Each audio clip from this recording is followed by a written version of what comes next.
బయట అందరూ అంటున్నారని ఆస్తి అమ్మకి చెల్లికిస్తే బాగోదు. నేను సచ్చినా కూడా ఆస్తి ఇవ్వనమ్మా. మా ఆయనే అప్పుడే వచ్చేసేయండి బాబాయ్, టైం కాకముందే. నన్ను టైం కాకముందే పైకి పంపించి మళ్ళీ టైం గురించి మాట్లాడుతున్నావు.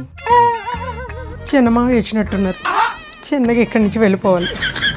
వీళ్ళ డిస్కషన్ ఇప్పట్లో అవ్వదు. కొంచెం టీ తీసుకొస్తావా? ఇప్పుడు తీయండి బాబాయ్. కొంచెం తలనొప్పిగా ఉందిరా. సచిన వాళ్ళకి కూడా తలనొప్పి వస్తుందా? చచ్చినోళ్ళకి కూడా తలనొప్పి వచ్చే ఎలాంటి పేర్లు పెడుతున్నావు కదా దొంగ చచ్చినోడా. దేని గురించి బాబాయ్ మీరు మాట్లాడేది? అదే మా అవిగారు మా తీసుకో వీ తీసుకో గన్ తీసుకో ఏదో తాలింపులో పోపు గింజలు వేసినట్టు ఏంట్రా ఇది? దాని గురించి పైదాకా తెలిసిందా?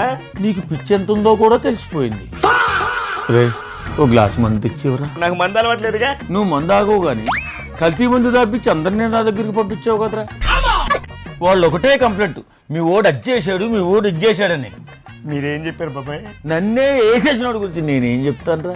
మీతో మాట్లాడితే టాబ్లెట్ వేసుకోవాలనే విషయం మర్చిపోయా. టాబ్లెట్ వేసుకొస్తా బాబాయ్. ఏం టాబ్లెట్ ఏమో, ఏ రోగం లేని నన్ను పైకి పంపించావు. అన్ని రోగాలున్నా నువ్వు నా దగ్గరికి రాకుండా ఇక్కడే ఉన్నావు.